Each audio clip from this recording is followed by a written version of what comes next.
Welcome, everyone, to Wizards and Warp Drives, the podcast where three grown-ass men get deeply nerdy about the things they love.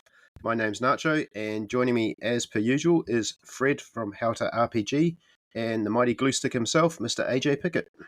Hello. Good morning. How's it going? So who are we talking about today? Yeah. Who? The Doctor. Today, we're going to talk about the Doctor, Doctor Who. I gave you guys some options, and that's why we settled on today. So we're going to tackle, Doctor Who, time travel, regeneration, and timeless storytelling. So, we're going to get straight into it. We're all running a bit late. Quite ironically that we're talking about a Time Lord and it's daylight savings over here, and we all totally couldn't sync up properly. So, anyway. I was here, right on You the were dot. here. It was me. It's me, everybody. It's my fault. I'll own it. It's me. All right. So, Doctor Who was created by the BBC in 1963. So he's just gone 60, almost 61 years old. He was originally designed as an educational show that blended elements of history and science fiction. The iconic series made its debut in November 23rd, 1963, and quickly gained popularity. Notably, New Zealand was the first country outside of the UK to broadcast the show. We had a discussion about that, like why? It's because it was cheap as shite to make, and nobody really wanted it, and New Zealand really didn't have the money to broadcast anything. So I think they just picked it up because they needed something to run on TV. I think New Zealand got TV, but they didn't have a TV studio. So we just got all the leftover UK. That's why we've grown up on shit like Are You Being Served and Monty Python, Coronation Street. Yeah, I think for the modern audience, the difference between early television and television today is that the producers of television back then essentially made a theatrical stage production using all the same sort of makeup and prop and techniques for stage, and then they filmed it essentially. So Doctor Who was kind of like you went along to the theater and they were doing a sci-fi on the stage. So the props and stuff and the costumes were handmade. Like the Cyberman was like a sock with like it was like a sock puppet. And to talk, they just sort of went with their mouth on an O, and it was really, really cheesy, like very cheesy. But it was also quite different. Like the Doctor was not like an alien; he was the uncle of the girl that was sort of the companion, and that dynamic of the Doctor and the companion stayed the same, but it became much more sci-fi. Yeah, the budget, the special effects budget, to me seemed to be pretty much the same as a kindergarten arts and craft. Yeah, they made a lot with a little. Yeah, there's a lot of cardboard, not wood. The walls were not made out of wood; they were literally made out of cardboard, and probably balsa wood just to support stuff. Yep, plywood. Yeah. So hearing the stories about like the guys who worked at the BBC and made the sets and stuff like that, they really did some amazing stuff. So the Doctor is a Time Lord from the planet Gallifrey, known for their unique ability to regenerate. This regeneration allows the character to change both appearance and personality when mortally wounded. He travels through time and space in his TARDIS, and the Doctor dedicates his life to protecting the universe, mostly Earth, though. Mostly threats righting wrongs. He's obviously he's usually eccentric and is driven by a profound sense of justice and is frequently accompanied by a companion. He's very much a protector of the timeline, but I think more importantly, not so much the timeline, but you could see that he was always involved in liberating oppressed people, in combating some sort of foe or enemy who has had some sort of dictatorship going on, or saving lives. And the number of companions who were saved from some terrible fate by the Doctor are pretty common. We also need to mention who actually created this, because the three original creators of Doctor Who have been followed by other people, but you've got Sidney Newman and then C.E. Weber and Donald Wilson. Big part of probably the most significant part of pop culture in Britain, right? Because you Mm. were saying it's the longest Yeah. running science fiction television series. When you think about how long it's been going, is it 14 seasons or is it 15 seasons? It's got to be 14 or 15 seasons of Are you this. counting the American one, the American movie? There's 15 Uh, doctors. Well, canon yeah, wise, there's 15 doctors. Yeah. So I'm not Mm. counting the movies. Yeah, there is a movie as well, but yeah, and then there's a whole lot of offshoots. But yeah, the actual Doctor Who series is it 14, 15 seasons, something like that, Mm. which is kind of like the only thing that I think is done anywhere near that is Coronation Street and what else is there? Stargate SG-1 and Stargate Atlantis and Stargate Infinite. That's one of the more long-running and comprehensive, but that's sort of split up into different franchises and stuff. But Stargate's one of the longest-running sci-fi series as well. Or Um, Star uh, Trek, yeah, Star Trek Star too. Trek, or yeah, Mm. as well, and also Star Trek, much like Doctor Who, sort of went through a hiatus for a while and then was reinvigorated again. Mm, But I think the key early development in Doctor Who was that the show survived the primary actor who played the Doctor. And he basically he was an older guy, and he had mental decline that that made him, retire from acting because he couldn't do the job sort of thing. Kind of like what's his name, Die Hard actor, Bruce Willis. Bruce Willis. Bruce Yeah. Willis. Yeah, Bruce Willis. So and they kind of covered as long as they could, but yeah, he had to pass on the role, and another actor took up the role. Unfortunately, it was a bit acrimonious, Yeah.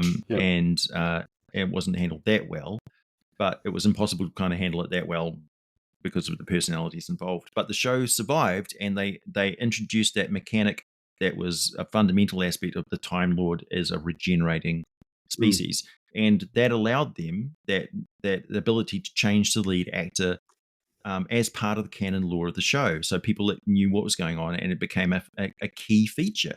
Like Mm. you really, really remember every single regeneration because each one of them was a major pivotal moment, and it could happen at any time. So the threat to the Doctor was always like he could actually die. Yeah. So there was like real danger that not only the companions but the Doctor was the major show lead could die and be regenerated. Come on, dude. We knew the companions were like cannon fodder. Yeah. You got literally felt like red shirts, and Yeah. you're like, and you get so attached to the companions. You're like, oh, I really like her, and oh god, the There's series always is a all about killing off the companions in the most horrendous way. there was a lot of would they, wouldn't they, with the companions as well. Mm, mm. Yeah, But and it was I think if we shoot forward into the modern era, the relationship with the companions really, really changed. Like it was always an avuncular, romantic situation with the companions and the Doctor. He was very much an asexual icon. Yeah.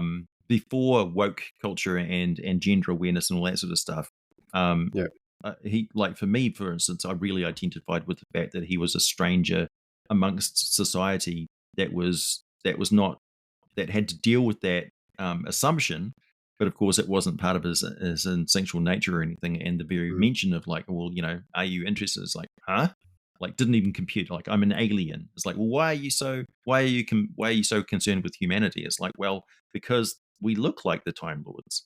It's just a coincidence, But he's an alien. He's not compatible in any way with having a relationship with a human in that manner.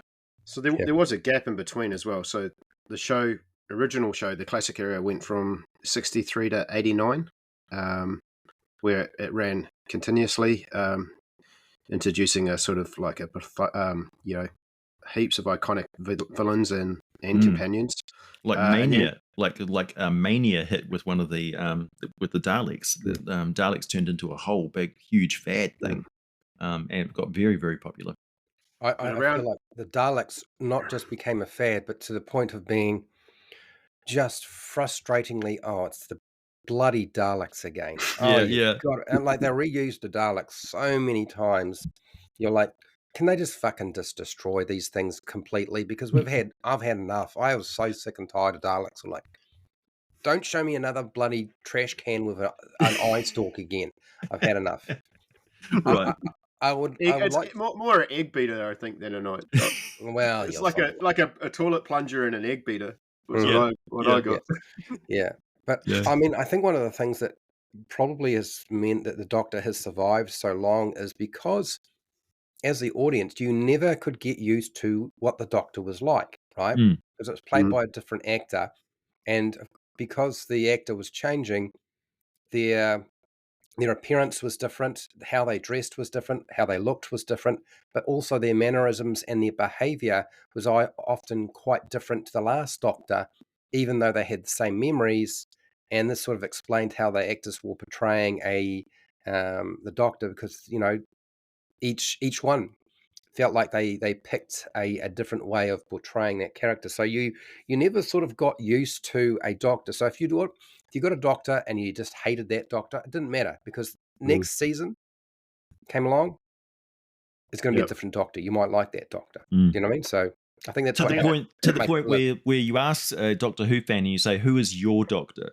And Yeah. your Doctor is usually the Doctor that when you started watching the show when you're a kid, they were the Doctor that was in residence during that time. And you always compare the subsequent Doctors or the earlier Doctors with the Doctor that you first were introduced. And for me, that was Pertwee and Baker. So Pertwee and Baker were very different Doctors. Mhm. And Pertwee as an actor was very different from Baker. Baker basically just walked into the studio and he brought his own personality, and that zaniness and irreverence and occasionally quite aggressive behavior by Baker. With Pertwee, he's a very domineering, very macho, manly man, but also um, very avuncular, protective thing, but also the whole militant unit and having an armed forces and sort of thing at his beck and call was established during Pertwee's time. But also during Pertwee's time, he fully embraced the fandom. And the fact that kids watched the show, and he would travel around in the Bessie, the car that the Doctor drove. So Bessie became as iconic as the TARDIS, and he would travel around and in the costume of the Doctor and just talk to arrive in a village in England and amaze all the kids and stuff and do autographs and stuff like that. That was the kind of guy that Pertwee was. He was a consummate actor. He was a career thespian.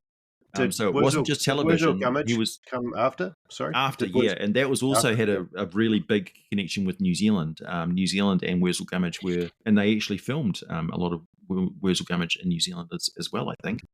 Yeah, but yeah, I'll go through each Doctor anyway. Yeah, for sure. Yeah. and then we can spend a bit of time. So there was I a mean, gap though after '89. Yeah. So the show was put on hiatus due to budget restraints by the BBC and just viewership dropping. Yeah. And then from '89 to 2005, it kind of just lived in books and audio dramas and sort of fan community. There was a '96 movie. I think Eric Roberts was the master in it, Julia Roberts' brother. And then in 2005, we got the modern era, where they basically just reinvented Doctor Who. Russell D Davies was introduced. He updated the special effects, made more complex story arcs and deeper character development, and that has kind of revitalized the series now. And now it's with Disney, I believe, have now gathered the rights to Who. Oh, So, God. We'll get to that. yeah, we'll get to that. Yeah, who would you guys say that your Doctor is? We'll got that at the end. So Yeah, No. we'll I'll get to that. go through each Doctor. Yeah, but I would like to say, before you Yep. go through each of this, I'm going to make it clear. I liked early Doctor. When they Yep. brought the Doctor back, they stopped it. They did the movie, and that sort of led to following up the series. When Doctor Who came back, I just could not get invested. I don't know what it was, whether it's my age, what they were doing. I could never see it as sort of like I'd already gone through that phase, and I've tried to watch some of the new Doctor Who stuff, and I Yep. just can't get invested in this new era. So I have a personal connection to when Doctor Who came back. So um, that Doctor was Christopher Eccleston. Mm, And mm. I was living in Manchester at the time that Doctor Who revival came back. Christopher Eccleston is from Manchester, and he used to frequent the pub that I worked at. So I actually served Doctor Who pints before he became Doctor Who.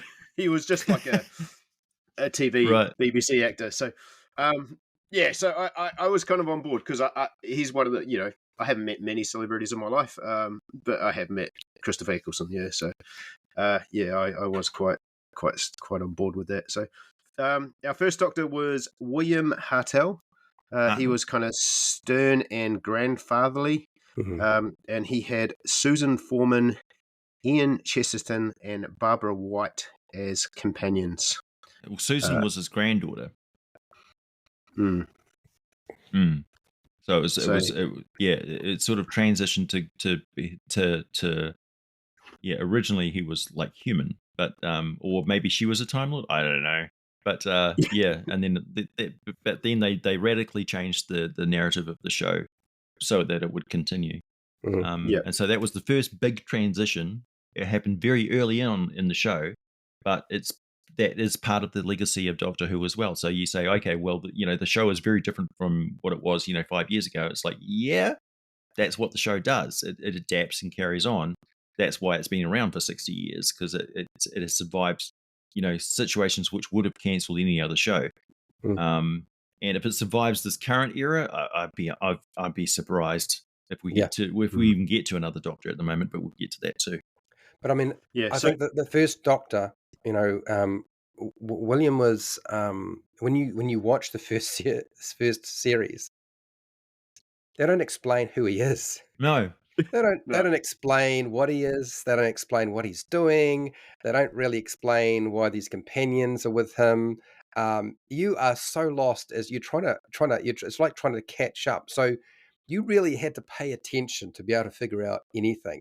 Mm. And to be fair, I felt like after I watched the first season, and there weren't that many episodes, it wasn't until the second season that I started to understand what the hell was going on. Right. Like it was so hard to figure out, but I was intrigued because I did not have any answers. Like there were no answers. Like they're not going to tell us anything. You just had to watch and just hope you figured it out. Yeah. So, yeah. It was the perfect vehicle as a stage production. You say, okay, how are we going to transition from rural England or England to an alien planet? It's like, okay, well, we can't have a spaceship or we're traveling through space and stuff. So you step inside this box, basically a booth, and then they do the set change around you, and then you step out of the booth, and hey, presto, you're in another time period or another planet. And it's like, okay, the logic behind TARDIS is brilliant, and we'll get to that later about how time travel really works. If you look at it from a physics point of view, and why the TARDIS must be what it is, and exactly what the TARDIS does is absolutely incredible. TARDIS, of course, stands for time and relative dimensions in space. And essentially what it does is not only does it travel through time, but by necessity, it must teleport instantaneously over massive distances through space, because space is in motion.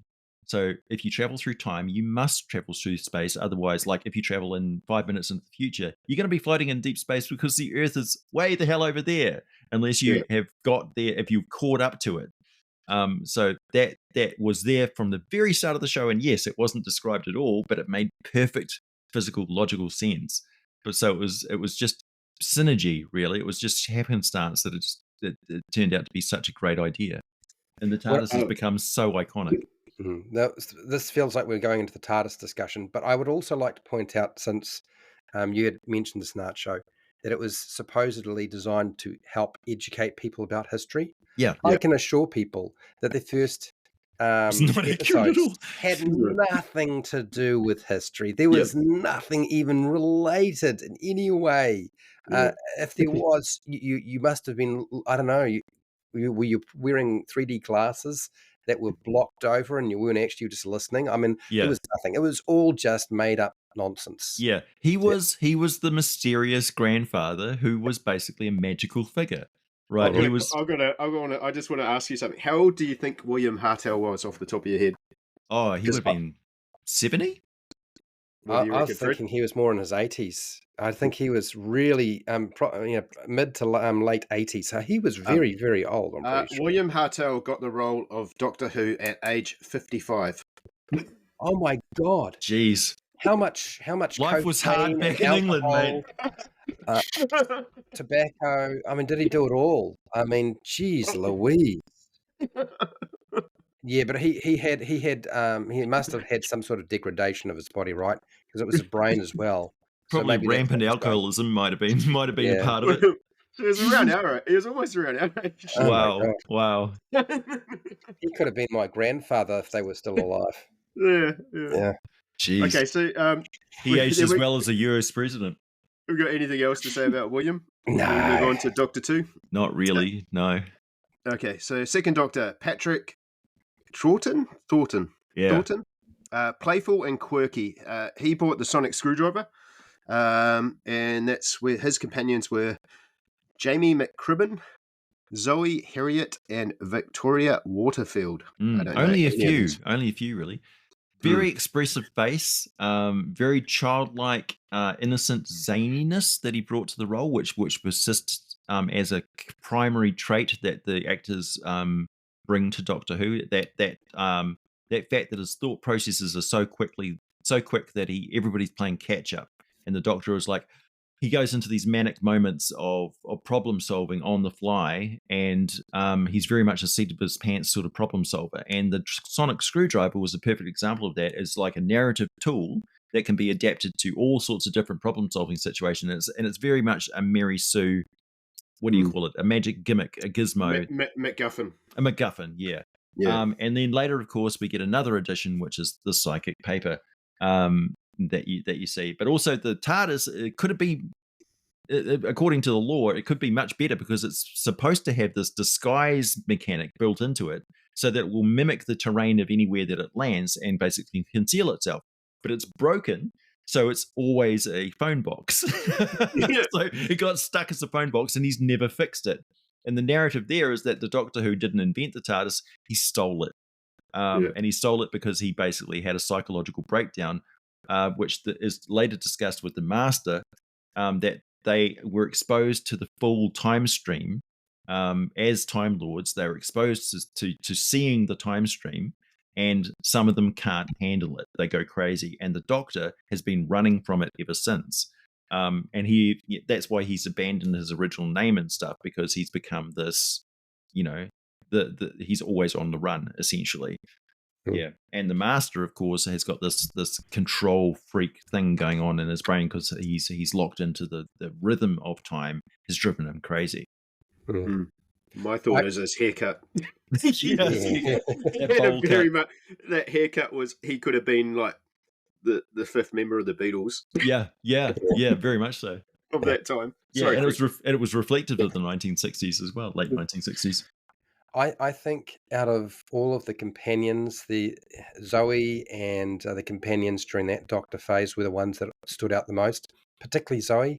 And it was heartrending when Zoe was eliminated from the cast, as all companions tend to wind up dying horribly, or in these awful situations. Yeah, it is not a good idea to be a companion of the Doctor. No. Well, really isn't. I mean, yeah, you get what you get. You buy the ticket, you take the ride. You never know whether they're gonna win it. Quite often, also it became an issue that the companions became once the companionship of the Doctor ended, their life was just constantly waiting to see if the Doctor is going to show back up again, and nothing compares to that amazing adventure that they had. So it's just like, yes, you could die, but also it's an amazing opportunity to see the universe and time. It's similar to so you know how William Shatner actually went into space in real life. Mm-hmm. And I remember reading an article afterwards how he suffered from depression after he came back because of that. Like, he just felt so insignificant. Yeah. Being in space, and everything that he has done in his life just meant shit. and he Mm. came back, and so instead of feeling like wow, I've finally gone to space and I've achieved something. He came back feeling like just little and insignificant, and Mm. everything didn't matter. And Yeah, he actually there's an effect. got depressed. Yeah, there's an effect that a lot of people describe when they see Earth from the outside, and there's no borders, and there's no boundaries, and they see it as that we are all connected on this little rock and this thin little streak of atmosphere, and that's all we have. Mm. And that horrible depression of the fact that we're ruining it. That idea that there's nothing else. Outside is just cold, vacuumous void and death that has Yep. no place for us. And here's our home, and we can't even sort our shit out. That depression. Yeah. So he becomes very laser focused on the fact that this is our one Earth, and we need to preserve it. And everything that I care about is back there, not out here.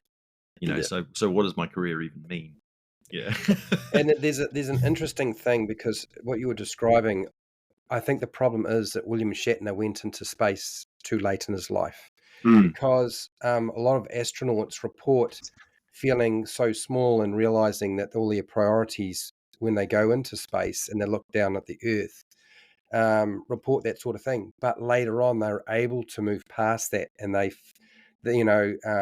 obviously for them, their development in terms of how they think about the world overall is probably very different to the rest of us, just because of that experience. And William Shatner's at the end of his life, so he hasn't got, decades and decades to try to do something about the fact that, whatever priority he had before was probably not that important. If he had gone and he was younger, I think he probably would have had a better experience later on after that initial, oh my God, I'm nothing. You know what I mean? It's Yeah. quite Of course, funny. if you ask a lot of people, if I went up into space, I'd turn around and I'd be like the Irishman from Braveheart. It's mine. See all that? That's all mine.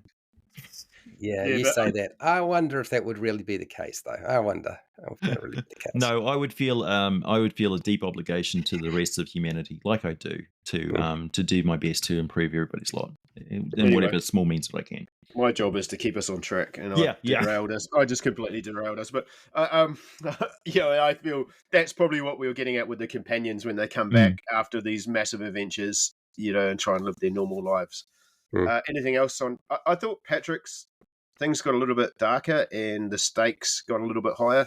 Yeah, we also see the introduction of a lot of iconic monster, reoccurring enemies with him. And I think the Cybermen and things like that, where I'm not entirely sure, but we see a lot of the classic, those guys, and they keep reoccurring because, of course, you want to reuse the props. And if budget's tight, you're like, oh, it's the return of guy in that costume, yeah. And the storylines were quite often silly, and they had a lot of classic sci-fi tropes, and a lot of the sort of film techniques from stage and show where they reused things filmed from different angles and stuff like that. And I really enjoyed them, but it was very basic, and it was quite often like black and white TV as something to get used to. Yeah. Okay. Anything else on Patrick? No. Okay. So then we got our third Doctor, John Pertwee, a more action-orientated and dashing. His companions were Joe Grant and Sarah Jane Smith. I liked. This is kind of when I started watching. I think around the John Pertwee era. Would have been when Doctor Who popped on my radar. Yeah.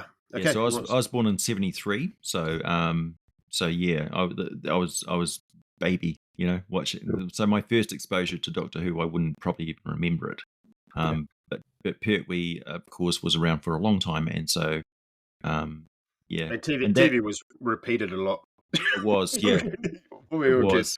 So that was the first instance of actual mania, where an iconic sci-fi villain became such a focus in England and they really drew up that the kids really latched onto it and focused on it. And that's when you had clubs and stuff like that, and send in to get your special decoder ring and all that sort of stuff. So the marketing to children of Doctor Who was really quite intense, and Pertwee was really pivotal to that, as I said, because he would travel around and he saw his role as the lead of the show that's his job, right? So that's his job security, is to promote the show. And so he would put a lot of himself into promoting the show, which lead actors these days, that's everybody else's job. Their job is to not be offensive on Twitter. His job was to go around and get the kids riled up. I met Doctor Who, so he was Doctor Who on and off set. Whenever you put that thing. These days, people go to conventions and stuff like that to meet the stars and stuff. But even then, they're not playing in character, So yeah, he was like Santa Claus for these kids, showing up in the sleigh and handing out presents and stuff. Amazing. Yeah. So he did so much for the Doctor Who franchise, and everything that he did. Yeah. And I really love the fact that his son is just as good an actor and just as intense as well. Yeah, Sean Pertwee. Yeah, he's a great actor. Sean Pertwee's really he's done some great sci-fi. He's been very heavily involved in the Warhammer 40K franchise as well. Dogs. Have you seen Dog Soldiers? Dog Soldiers is fantastic. Yeah, great film. Yeah. He's really intense. Like as an actor, you really believe that he's stressed out. You wouldn't like Dog Soldiers, Fred. It's a horror. No, it's werewolves. Werewolves in Scotland with the SAS. You kind of get it with the dogs and the soldiers in the title. So I think this is probably the time where I noticed that the Doctor's companions in the past were often like just accidental and sort of following the Doctor around. And sometimes they would have some skills that would be useful, but generally they were just doing whatever the Doctor was doing and trying to keep things together. This is when Sarah Jane Smith, in particular, these particular companions knew how to handle themselves. They were not, none of the companions really were the damsel in distress, although he often would wind up saving them from all sorts of things. But they did have, a significant part to play. But now the companions were really integral to Doctor Who and the mythos, right? Yeah. It wasn't just the main actor. There were literally two individuals, sometimes three, who were vital for the entire story. And they drove the story so much, and they were responsible for getting the Doctor out of a pickle quite often. It wasn't just the Doctor getting them out of trouble, which would often result in them dying horribly or, and I can't remember. I think Sarah Jane Smith is probably the most famous out of them, possibly even the most. She's iconic because she had her own spin-off series later on in her career. She had her own spin-off series where the Sarah Jane Chronicles. And also she was one of the companions that confronted the Doctor later on and said, "You abandoned me." She returned. In the modern era as well. Yeah, and that was a really important part too, because it was that legacy of the companions as well. And you really discussed what would be the effect on somebody for the rest of their life if that happened to them, and this time traveler could have arrived any time or could have come back to the moment he left off, but she never saw him again for 10 years, or he was just gone. It's like, why didn't he go back to the moment? He had 600 years to go and back there and say hello, but he didn't. So then it's like, what is the psychology of the Doctors and his relationship with these companions? Why does he leave them behind? And does he feel responsible? Are the weight of their deaths accumulating on him? And then we later discover, yes, it really is, and he becomes reluctant to take on new companions, but he feels compelled to because he's alone. He's desperately alone. So the companions are his coping mechanism for loneliness. Yeah, she had a spin-off series from 2007 to 2011 called The Sarah Jane Adventures, portrayed by the original actress as well, Elizabeth Slaton. And she returned. She was quite pivotal to a story arc with the 10th Doctor, David Tennant. She came back. Yeah. So she bridges two different Doctors, which is another major thing that differentiates her from other companions. And also during Pertwee's era, we established a legacy of the Doctor on Earth. So he wasn't just a enigmatic figure that Earth was not aware of anymore. We had UNIT, which was a police force, a military force that essentially was working with the Doctor to protect Earth. And that later became very important for the Tennant era, where UNIT was tracking the Doctor and could detect the Doctor when the Doctor showed up and stuff, and rescued the Doctor on many occasions. but also tried to control the Doctor, and the Doctor was upset with UNIT becoming very militant and preemptively destroying an alien that had threatened you. Even after the Doctor had solved the threat, they said, "Well, it's what's the guarantee that you're not reliable? So we've got to develop some sort of a defense technology that's independent of you, because we can't rely on you. This is our planet. You're an alien, and we have sovereignty and the right to defend it how we decide." And the Doctor was just like, "Well, you can't use aggression." And it's like, "Well, you can't tell us what to do." And it's like, that's true. The Doctor isn't in charge of the Earth. He can't enforce his pacifist doctrine on us. And it's like, well, that was a different relationship with the Doctor that Earth had now. So yeah, this long legacy of the series allows us to have these because it was decades later that these storylines played out and were pulled back into the show and became part of the narrative. That's what makes it so rich and enjoyable.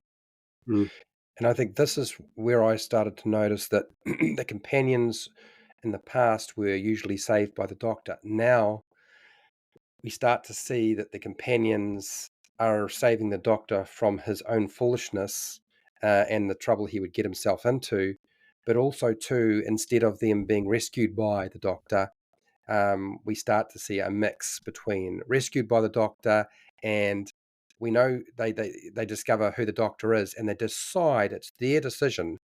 They step into the TARDIS and go with him, even though the Doctor had every intentions of leaving them behind and did not want them to come. So you see a completely different shift in terms of the mentality and the type of character that the companion was playing. Yeah, which just speaks to the richness of having a character that does change organically over time. And you can see, like, the legacy of the show. It's like, yeah, it makes sense that the Doctor would be like that now, because if you watched it, you would feel like, you can't just repeat this behavior. It's abusive. It seems fine. It seems innocent enough. Like, come on a joyride with me. It's like, yeah, but there's no guarantees of your safety. I think this is when we started sort of more getting the eccentric side of Doctor Who as well, or the more charismatic. The previous two Doctors were quite serious and quite dry. Yeah. And I think this is when, like you said, he appealed more to a younger fan base because he was so much more charismatic. So, yeah. Anything else on John? Pertwee was also much more aggressive, and then Baker after him was much more passive. And I think Baker really introduced the idea of the Doctor is non-aggressive. So he's he had the opportunity to commit genocide, and he refused, even though he knew that it was a detriment to the entire universe. He still could not bring himself to end a unique life form in the form of the Daleks, even though he had the opportunity to stop it. So that was really, really an important episode because it established that he's a problem solver, that violence and destruction from his point of view is an utter failure on his part. Yeah. Well, let's segue into our fourth Doctor, Tom Baker. He is probably like the fan favourite of the entire Doctor Who classic era, I'd say. Mostly known for being like a jelly baby. Very eccentric. He had a long scarf. I believe scarf sales skyrocketed after this Doctor came out. He literally walked into the studio, grabbed a costume box, and just grabbed random items of clothing. That's how he established the stuff. That was all the thought that went into it. Returning companion as well, Sarah Jane Smith, continued. We also got Leela, Romana, and K9. Who was Tegan? Tegan, the Australian? Oh, no, that was later on. Yes, later. Yep. So, and he was everyone's favourite Doctor of the classic era. He's still alive, still in his 90s. Still kicking about. Yeah. So, Tom Baker.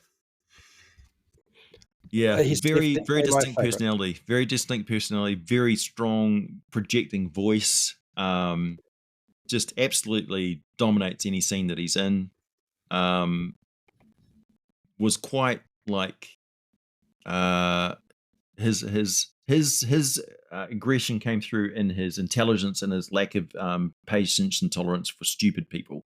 And he was also very like teasing, and he would take advantage of people who are stupid and use his intelligence that way to like mock them. which was really like, because you're in on the joke as you know, and you see his frustration as well. But also, he was morally conflicted. He was a very morally conflicted, and that's where the whole pacifism and stuff came from. That he couldn't live with, you know, destroying something or removing something from the timeline, or he saw the full potential of something and was always willing to forgive and try and find a compromise or a peaceful solution. And that belief that there was always a peaceful solution was very, very endearing. Yeah, he was the grinning doctor. He always reminded me of the grinning. There's a grin, and then the bag of jelly beans would come out, and do you want a jelly baby? That zany irreverence, like whatever Yeah. happens, happens. Yeah. Yeah. But also, you And- got to think about the climate of the planet Earth at the time that the series was being made. We had the Cold War. We had a lot of nuclear tension and stuff like that. So that idea of a peaceful solution and not a violent one was really, really important message to get across. It's like, yes, there is a solution. It's not all, mutually assured destruction.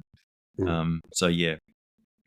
And I think with Tom's character, there was a big, huge shift in the Doctor, who obviously had been traumatized so much in the past, and Sarah was the one who sort of would be the guiding light initially to, you might not want to bring on new companions and to help you, but she would get involved. And she was, this is probably the start of where the companions, instead of the Doctor, instead of the Doctor saving them or they deciding to go with the Doctor by their choice, even when the Doctor didn't want to come with them, Sarah was the beginning of the companions bringing on new companions to help the Doctor, knowing fully well the Doctor needed more than just himself to succeed at the things he was trying to do. And knowing fully well too the intense risks because of all the other people who had gone before, who were companions who had not survived, and bad things had happened to them. But Sarah was sort of the indication, right, where she would pick people to be the Doctor's companion and encourage them to come when she knew that whatever life they had was not a life, or there was guaranteed death. And like, in her view, was like explaining to the Doctor, I almost feel like it was, but you could leave them behind, but they were going to die anyway. At least they have a chance to do something with a bit more of their life, whatever might happen in the future. So bring them along. And Leela was one of my favorites that jumped into that mix. And that's I mean, that whole dynamic, you can see how the relationship keeps changing. Yeah. Also, that was the introduction of Gallifrey and the fact that the Doctor had an authority over him, which was another thing that was a real Baker thing, because he's a rebel against the authority. And the Time Lords, and you learn more about the very rigid Time Lord society and their very rigid control and stuff like that, and their expectations of the Doctor, and you learn a little bit about his history, but also like he's kind of a criminal, and he gets censured and he gets made to do things and he gets sent somewhere against his will. So that was really interesting. And also it established more of the master sort of continued on from Pertwee to Baker as well. And he showed up again and again. I want to give a shout out to K9 though. So K9. 1977. Obviously, to me, Star Wars 1977. Yeah. The BBC needed their own R2D2, and we got K9. Everyone likes a dog. Even though he was really not an endearing personality, that's what made him so endearing. He's like, yes, Doctor. He was kind of like a little prick, really. But we should do an episode on all the robot companions that Star Wars introduced that didn't, we got, what's his name? Tweaky from Buck Rogers. And, Aurak from Blake 7. Oh, the man. one from the two Bob from Black Hole, and these forgotten robots of the 70s. I absolutely adored Blake 7 because of Aurak and Zen, the ship's computer. Zen was like blah blah blah blah blah, and Aurak was just like this little box light show, really beyond its time, because it was a quantum computer essentially, in a box, and you turn it on, he's like, and then when you turn him off, it's like, it gets powered down. in the late 70s, early 80s, we got these kind of dollar store rip-off robots. Yeah. Like every show had a little cute robot companion that was there to sell, just there to sell toys because Yeah. everyone wanted that sweet Star Wars Kenner money. And Tweaky was so weird. He's this little, like, childlike doll thing, but he's got this, like, what's up, Buck? Bleep, bleep, bleep, bleep, bleep. Yeah, it was so funny. He's like Tattoo from Fantasy Island. K9 definitely drawed me into that Tom Baker era. I was a sucker for a robot dog. Yeah. As a kid. His little rotating radar dish ears. He's got a little screw, a little pigtail thingy in the end. Just like really funny.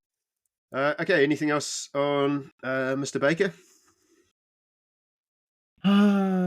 We have a lot of iconic monsters, and of course, the genesis of the Dalek. So we really got deep into Dalek lore with Baker, and also the fact that there was like the earliest eras of Earth had the Saurians and stuff like that, who were masters of the planet Earth, and he's informing you as like the full rich history of Earth's is like you weren't the first dominant species on this planet and things like that. And he was always giving the explanation for the monster that we're about to see. Whereas Pertwee was more like the Quatermass experiment, where it's like there's this mysterious thing that's shown up and I'm the investigator. So he was kind of like X-Files. Whereas Baker was, I'm thrust into this situation, and I have to deal with it. I have to survive with these tools that I have without being violent, without everybody dying. And it was quite often really serious. Like he got us stranded on a battle planet with a killer robot, and he's like, "We're in great danger." Yeah. That's really good. Or he gets stranded without his TARDIS, and that was the first time that sort of thing had happened. Oh, yeah. Yeah, but he really didn't have anything to do with UNIT and that sort of stuff. He avoided authority. So yeah, he was a 60s beatnik, a hippie. All right, so next we got our fifth Doctor, Peter Davison. Gentle and kind-hearted. His companions were Tegan Jovacana and Nissa. Yeah, this is my high school days where you came home from school and the and so it was just comfort watching. It was quite often very ridiculous. Was that the same time? Was this the same time that song came out? That Doctor Who song? Doctor Who. Yes, I think so. Around that era as well. Around that era, yeah, those Doctors. We had a quick succession of Doctors, really, going one to the other, and the show became very silly at times, and the script writing was a little bit, generic. Peter Davison reminded me.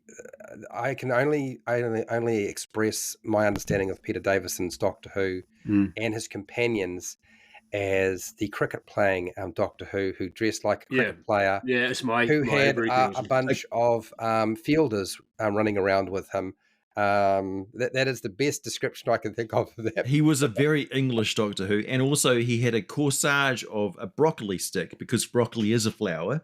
But so he took that zaniness of the costume that the Doctor has, and made it his own. So he was, that was that idea of like, well, my Doctor wears a stick of broccoli, and my sonic screwdriver looks like that. So that was the first time that when the Doctor regenerated, the TARDIS also transformed, and his entire appearance and stuff transformed with him. And his personality, and it was like it is a magical transformation sort of thing. So the whole transition into changing from one Doctor to another became a real highlight of the show. So it's like the end of the season is the end of the Doctor, and it's like, oh god, everybody tunes in to see how the Doctor dies and what he turns into. Those were like really, really important shows to watch. I just googled it. It didn't come out around the same time. It was a bit later. Doctoring the TARDIS by the Time Lords. Right.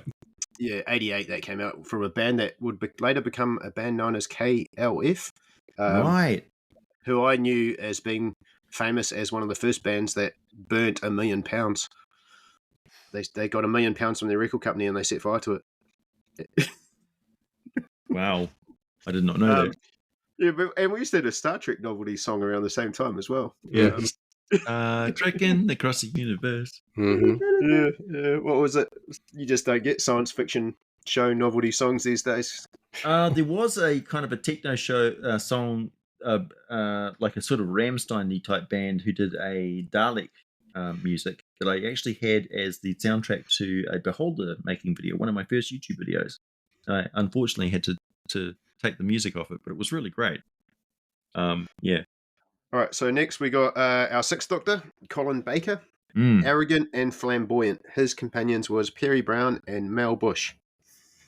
This is the guy with the curly blonde hair? That's the one. I actually this is our second blonde Doctor in a row.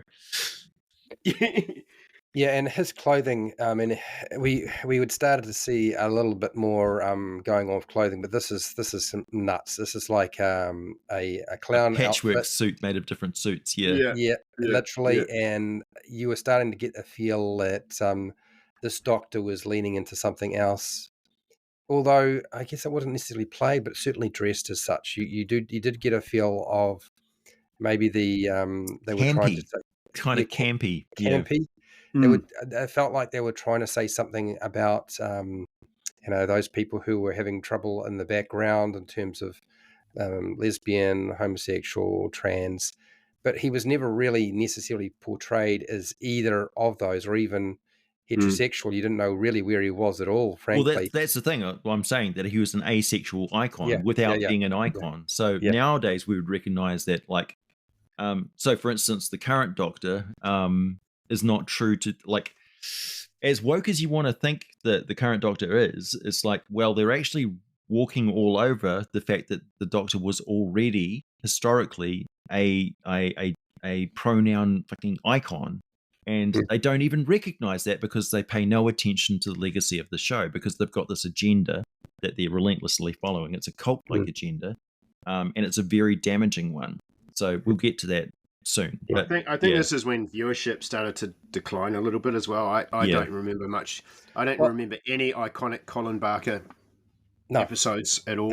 Because there weren't. It was probably a low end in terms of writing. I think it was a low end. They were rehashing a lot of the iconic monsters, just one after the other. Yeah. So who's it going to be this time? Oh, it's the Cybermen. Who's it next? Oh, it's the Saurians. Who's it next? Oh, it's the shape-shifting people from Venus. Oh, it's the Mars warrior. We did have a lot of the established iconic things that came later in the Baker era. So the Warriors of Mars and all that sort of stuff. And in those shows, it was like 1, 2, 3, 4 episodes as a story arc, and then we move on to the next story arc and the next story arc. And we lost sight of that with the writing for Baker's era. I think we didn't have those 1, 2, 3, 4 shows and stuff. So there was no incentive to do. It was more like the X-Files, one episode, next episode, but there was no connection between them, sort of thing. Yeah, and that wasn't just the other problem. I think too they leaned into. I mean, I think Colin Baker was trying to expand on Tom Baker and took whatever Tom Baker was doing and just went too far in that direction. Yeah. And it was too much for people to deal with. They could not cope. And so there was and also too, I don't think that Colin's portrayal of the Doctor was particularly endearing. No, it was silly. It was silly. It wasn't. It wasn't even serious. It was kind of boring. You had like a walking stick with like a question mark knob on the end of it. It was kind of, you got the impression that he was the Riddler from Batman. Yeah, that's the whole campy thing. Like, he was very Batman-ish. He was like a Batman villain. So let's move on to our seventh Doctor. We got Radagast the Brown. No, sorry, that's wrong. We got Sylvester McCoy. Yeah, I mean, if you've seen Radagast, then you understand exactly what that Doctor was all about, because manipulative, great actor, and really. dramatic. Yeah, a great actor. Companions. He had a returning companion from Colin Baker, Mel Bush, and he got another companion called Ace. I really like Sylvester McCoy. I think he's a cool dude. I don't remember watching much of his Doctor Who episodes, though, to be honest. I think I probably did him a disservice there, and I should probably go back and watch a lot of his episodes. But again, he was overcoming that whole silliness, and it was made for high school kids, really. And high school kids just didn't persist watching the show because it didn't. I don't know. It didn't. There there was a lot of other sci-fi shows to watch. So Yeah. Doctor Who was just, Doctor Who's been around for years. It'll be around forever. It doesn't matter if you miss the episodes. And it just declined through apathy and just the assumption that everybody was, and that it would never be cancelled. So it was kind of like phoning it in. Yeah. I don't know if I even did I watch one of his episodes, maybe one. Mm. I think I'd already started to check out with Colin Baker when Colin Baker was playing it. And you're getting a bit older now, and so yeah, that's very much. It wasn't just that there was other things to watch, is that compared to the other things that you could watch, Doctor Who was cheap still. Mm. It was clearly quite cheap. Well, It was not very convincing. The storylines and the stuff they would present were not great science fiction. Mm. And the companions kind of got messed up. I almost feel like the companions during Colin Baker and Sylvester's time were they just weren't they weren't the Sarah Jane that everybody was looking for. You know what I mean? Yeah. They just personality wise they weren't written very well. They were kind of like cardboard cutouts. They were. They're really like they're just sort of standing there until something happened to them or the Doctor talked to them, and then they would talk back. But there was no actual. They didn't do anything until it happened to them, sort of thing. So it was just like this. They're the screaming damsel, essentially. Yeah. Or they're there to ask Doctor questions on behalf of the viewer, and then the Doctor to explain what's going on. But they could never figure anything out themselves. He had quite a slapstick approach as well, from memory. Yeah, like it was a lot more slapstick humor to that Doctor. It was a lot less darker and stuff. Whimsical and secretive. Yeah. You didn't really get the impression that he was a hyper intelligent alien being. No, not at all. No, he was kind of didn't know how to pilot the TARDIS properly. Quite often malfunctioned sonic screwdriver. And he relied on for everything. So he was the last of the classic era, really. He was, as I mentioned, due to the custodian of the slow death of the franchise. Due to viewership decline and budget restraints, he was the last Doctor. In 1989, they canned the show. And then in 2005, so what's that? 24 years? Is that? No, 15 years. 15 years later. 16 years later. Which is forever in TV time. We got our ninth Doctor, Christopher Eccleston, who he's a very serious actor. Well, there was the American sort of single episode movie or limited series thingy that popped up in between times, wasn't there? Before Eccleston. Yeah, I'll go to which was like a false start. Well, actually, what we should probably mention is something that we did forget about was there was in the early 60s, Peter Cushing had 2 Doctor Who films. Oh.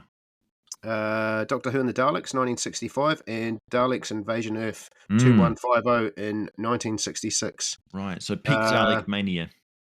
So during the 1960s, Peter Cushing, who's probably most famous for Hammer horror films. He was a very active wargamer too. Played miniature wargaming.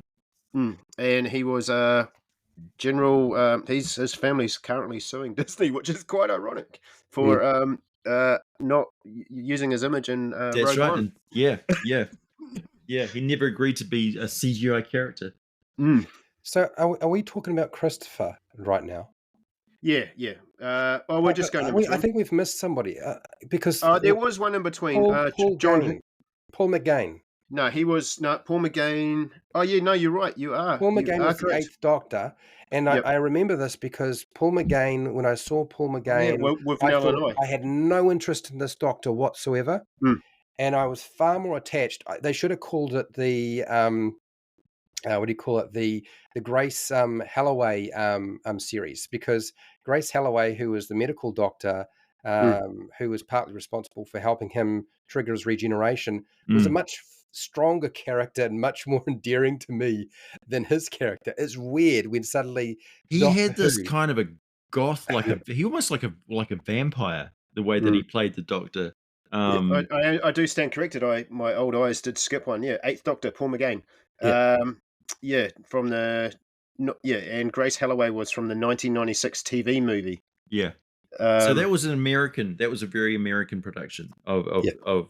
so it was a very big departure. That's why people don't consider it part of the canon or anything like that until they made it part of the canon. Yeah.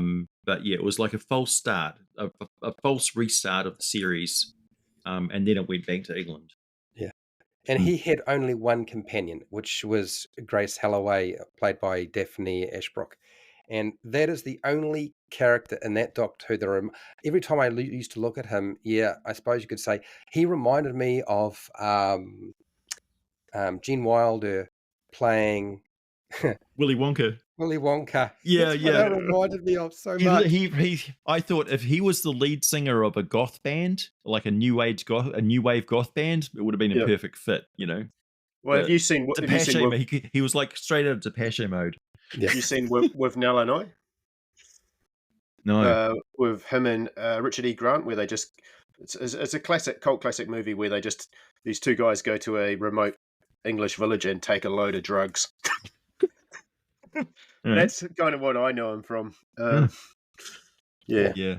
So that was like, the forgettable. He kind of kept Doctor Who alive during that down period. So he did all the audio dramas. Yeah. So that was basically the attempt of America to take the IP and own it. It didn't work. It was highly unsuccessful. Yeah, it was a cold start with a fandom who had no idea what the fuck they were watching, and they didn't really explain it well, and it was muddled. It wasn't very well put together.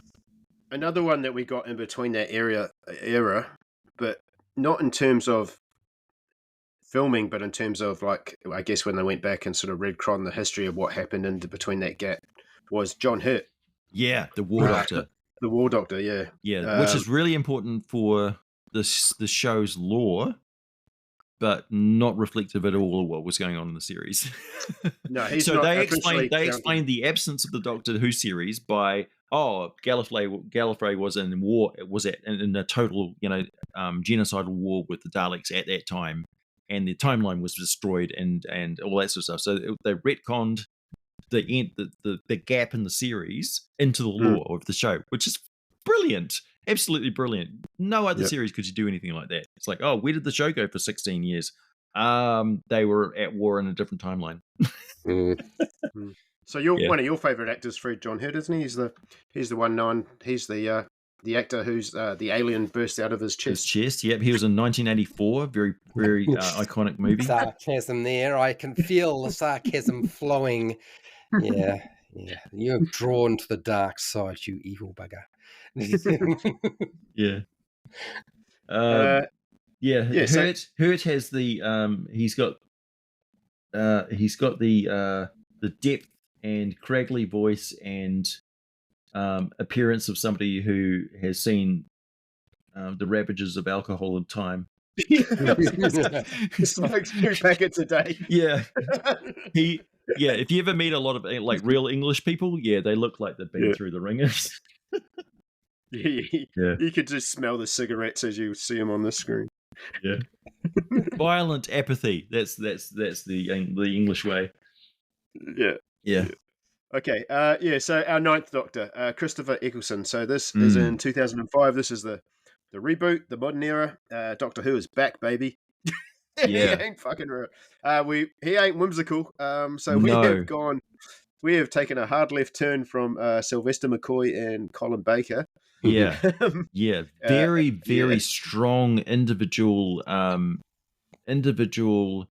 approach to the Doctor that Eccleston brought to it, which it was really refreshing because he wasn't rehashing the tired tropes. There was no zany costume or anything like that. He didn't put on a different accent. He was very much a northern accent, which he addressed in the show by saying every planet's got a north, which is a great line. He was a tortured, war-torn, psychologically damaged man. And we saw in him for the first time hatred for the Daleks, and he was cruel to the Dalek, and he was biased and bigoted. and also he was kind of raging as an actor against being constrained by the expectation that the Doctor is this and the Doctor is that and the Doctor is this. He's like, no, I'm going to make it my own. And then he had the other distinction of being the Doctor that left the series, just quit, because he didn't want to be typecast. Yeah, he didn't want to be typecast. Thor the Dark World. Yeah, which flopped. Maybe not the best choice, but I mean, yeah, that was a really brave thing, and he was also the first. This was the time when people with mental problems in real life, it became knowledge that like it wasn't swept under the carpet. He addressed the fact that, like, yes, I was going through something. He didn't have a costume either. It was just like a leather jacket and jeans, pretty much, as well. Yeah, and of course that became part of the trope too when the Scottish guy came along. And he had two companions who I want to mention. Rose Tyler. Three Rose companions. Billy Piper. Yeah. And Jack Harness was introduced as well. Jack Harness. Who would have a John Barrowman. Yeah. Also Adam Mitchell. Yeah. So this is where the companions shifted. And I didn't really get into his Doctor Who. I really didn't watch very much of it. I saw bits and pieces of it. But you can see he's going much more nowadays rather than the past, and less let's dress up like a clown or silliness. But it's Rose. This is where we see sort of like Sarah Jane Smith or Rose Tyler was a really strong character, independent, just as courageous as the Doctor. And we have that shift. Instead of the companions always being a woman, now we've got guys coming along as companions as well. So there was let's mix it up a little bit more.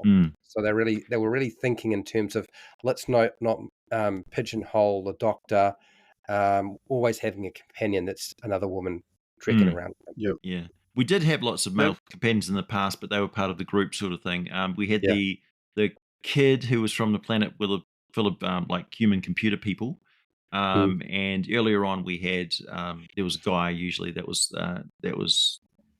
basically a sounding board.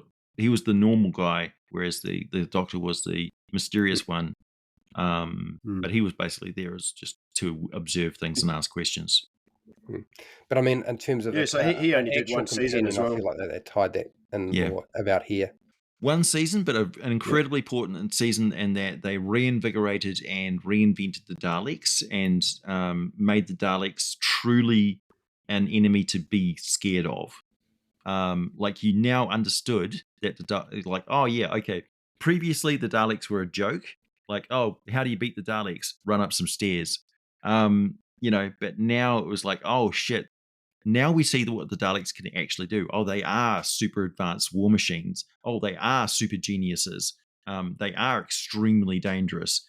And you saw one thing I would change with that first episode is I would get rid of the millionaire character and the tech genius character and stuff. The guys who were in that facility in the first place, get rid of them because they were just they were not on board with the tone of that show at all. They were stupidly played characters with actors that didn't take the role seriously, whereas Eccleston was razor sharp serious in his treatment of the Doctor, and the way that the Dalek was portrayed was also extremely thoughtful and nuanced.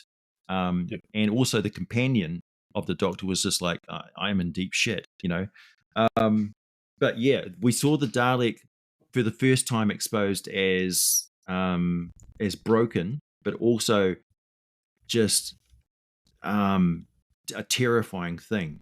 And that first time that you heard the Dalek say elevate, and you saw a Dalek fly, and it's like, oh shit, Daleks. Yeah, it's like, oh shit, everything's different now. Like, anything could happen. And that Eccleston was an actor. He was an actor.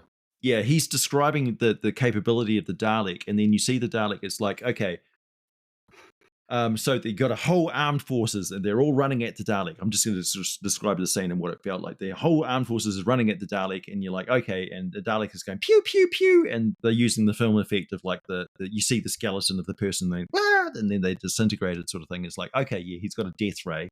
But then the Dalek goes pow and shoots the sprinkler system, and the sprinkler system douses all the soldiers, and then the Dalek just goes poof and shoots the water once and electrocutes them all and kills everybody in the room.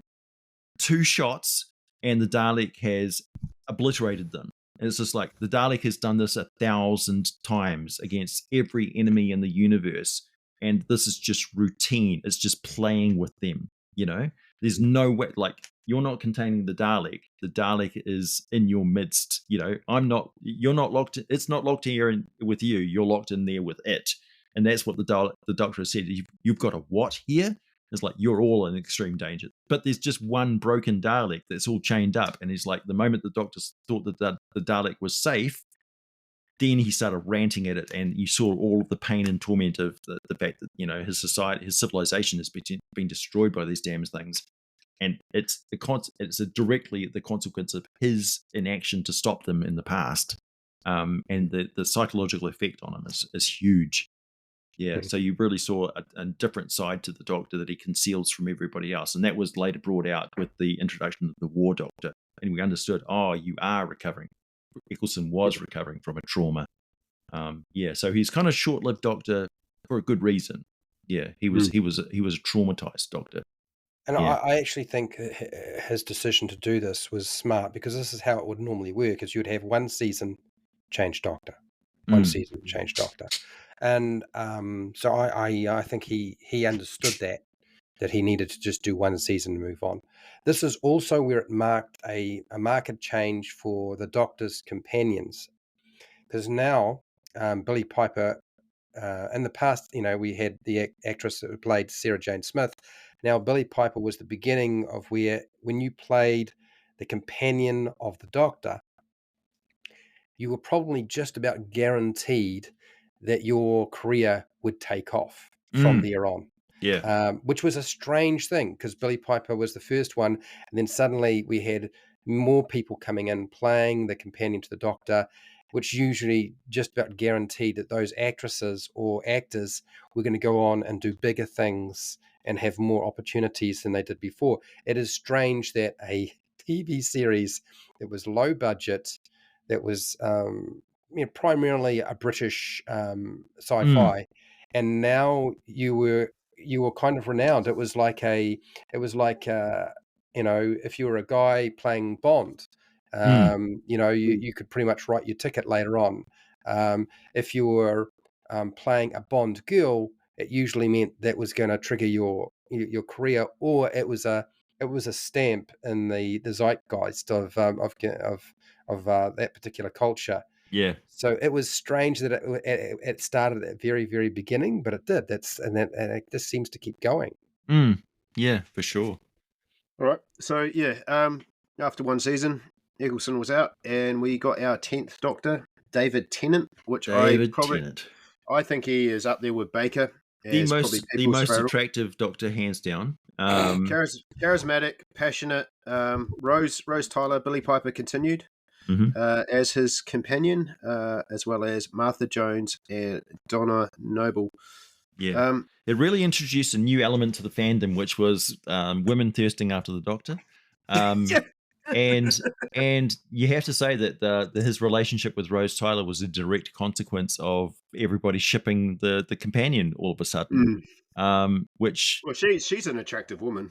Oh yeah, and she's also a very good actress. And the mum, there was much more involvement with her whole family. So Rose wasn't by herself. Her whole community, her whole support network was involved as well. So not just focused on her adventures with the Doctor, but also the effect on people left behind, wondering where she's gone and her not being able to explain it. And then when they became aware of it, they didn't want the Doctor anywhere near her, because they realized how much danger their child was in, sort of thing. And it changed the timeline of their family. At one point, there was something involving with the father of them and stuff. But also, like, when they were trapped in the church, and these creatures that fed on the end, like universes that were supposed to be waking out of existence. Like, if the timeline changed and everything became a paradox, these things would come in and eat the universe that wasn't supposed to be anymore. and that was what the Doctor was fighting: the inevitability of annihilation from existence.